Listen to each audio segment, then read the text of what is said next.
ভালোবাসি খেলা হবে। কোথায় আপনার খেলা? কোথায় আপনার খেলোয়াড়? আমরা বলেছিলাম আপনি খেলতে চান, ঠিক আছে, আপনার কাছে হয়তো অস্ত্র আছে, আপনার কাছে হয়তো বা বুলেট আছে, কিন্তু শহীদ জিয়ার সৈনিকদের খেলতে গেলে অস্ত্র বা বুলেটের প্রয়োজন হয় না। আপনাদের কাছে চাপাতি আছে, রাইফেল আছে, পিস্তল আছে, আর আমাদের জনগণ আছে। আর ওই একটা গান আছে না, বুকের ভিতর আছে প্রাণ, তার ভিতরে মেশিন গান। জনগণের শক্তির কাছে সন্ত্রাসীর শক্তি আজীবন পরাজিত হয়েছে, আজীবন পালিয়ে গেছে। তারা কই আছে? আর একজন 15-16টি বছর সারা বাংলাদেশের মানুষের সকল অধিকার কেড়ে নিয়েছেন, ভোটাধিকার কেড়ে নিয়েছেন, বাংলাদেশ ব্যাপী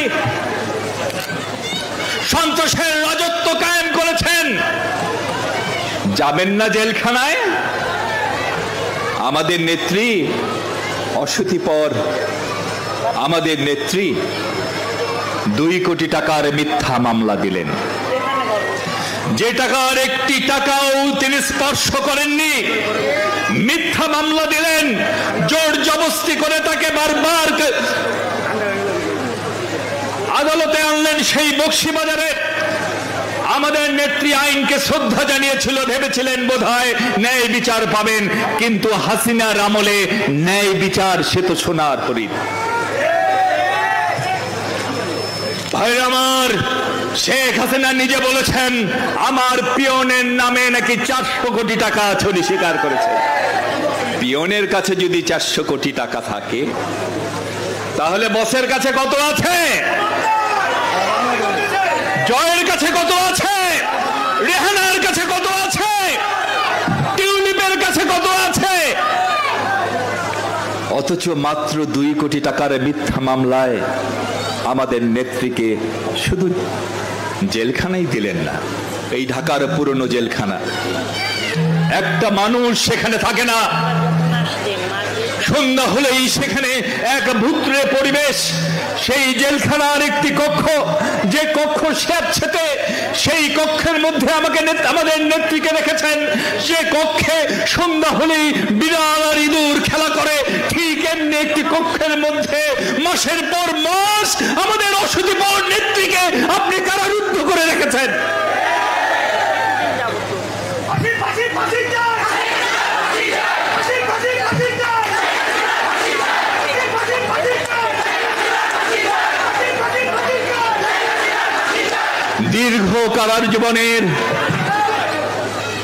দীর্ঘ কারাজীবনের একটি পর্যায়ে যখন আমার নেত্রী অসুস্থ হয়ে পড়লেন, আপনারা খেয়াল আছে, আমরা অনেকেই বিনিদ্র রজনী কাটিয়েছি, কখন কোন দুঃসংবাদ শুনতে হয়। আমরা অবৈধ প্রধানমন্ত্রীর কাছে বলেছিলাম আমাদের নেত্রীর সুচিকিৎসার ব্যবস্থা করে দিন। সুচিকিৎসা পাওয়ার অধিকার তার জন্মগত অধিকার, তার সাংবিধানিক অধিকার। উনি কি বললেন? এই শুনি যায় যায়, এই শুনি মরে মরে, বয়স তো 80-র উপরে, তার উপর আবার অসুস্থ, এত কান্নাকাটি করার কি আছে? এটা কোনো সুস্থ মানুষের কথা? এটা কোনো সুস্থ মানুষের কথা হতে পারে? শেখ হাসিনা 11-র সময় যখন আপনাকে কারারুদ্ধ করা হয়, আপনার দলের কোন নেতা কিন্তু আপনার জন্য বিবৃতি দেয় নাই।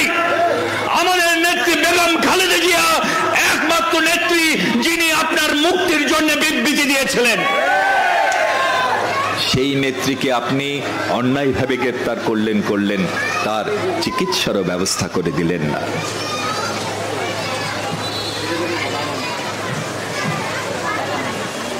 আপনি বেগম খালেদা জিয়ার মৃত্যু চেয়েছিলেন, কিন্তু রাখে আল্লাহ, রাখে আল্লাহ। 16 কোটি মানুষ ওনার জন্য দোয়া করেছেন, সুতরাং আপনার প্রত্যাশা পূরণ হয় নাই, 16 কোটি মানুষের দোয়া কবুল হয়েছে ইনশাআল্লাহ। এখন তো 16 কোটি মানুষ একজন মহিলার ফাঁসি চায়। কি ভাই, এদেশের 16 কোটি মানুষ একজন মানুষের বিচার চায়, একজন মানুষের ফাঁসি চায়।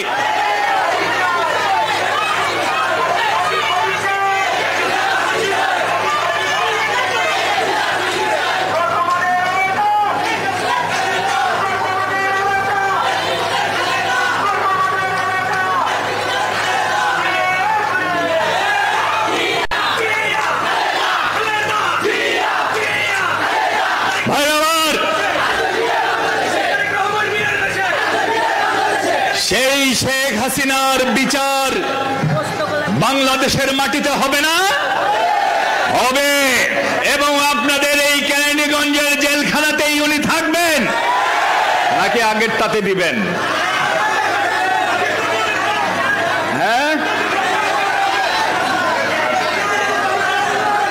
যে জায়গায় বেগম খালেদা জিয়াকে রেখেছিলেন সেই জায়গাতেই আপনাকে থাকতে হবে। আমরাও দেখতে চাই মোদি বাবু কতক্ষণ আপনাকে আড়াল করে রাখেন। যদি প্রয়োজন পড়ে সেখান থেকে উঠিয়ে নিয়ে এসে আপনাকে বিচারের দাঁড় করাবো। আছেন তো সবাই? আছেন না? আছেন তো?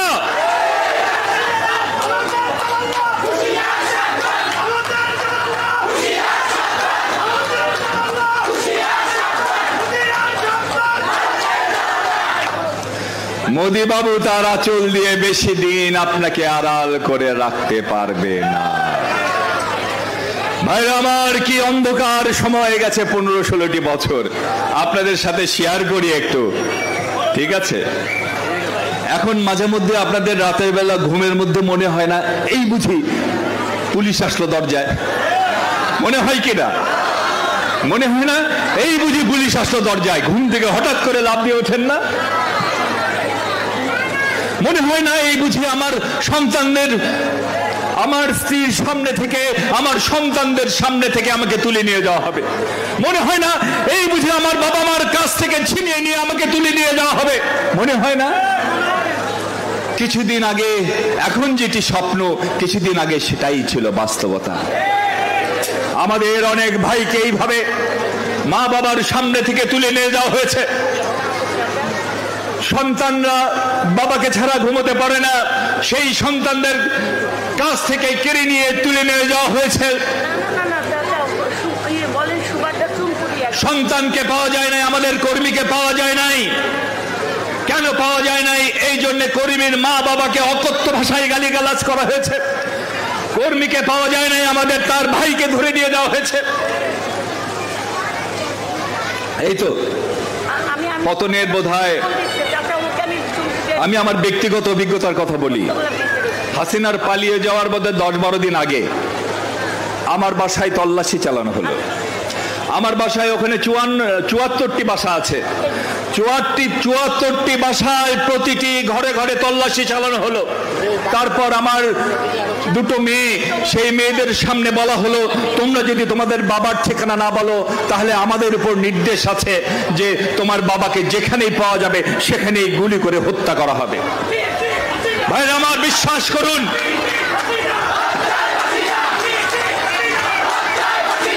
এরপর 3 থেকে 4 দিন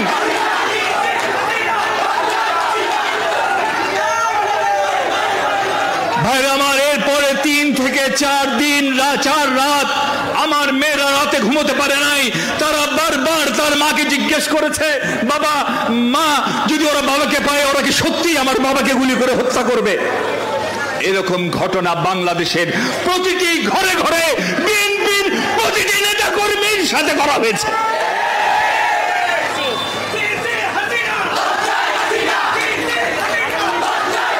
ভাই আমার,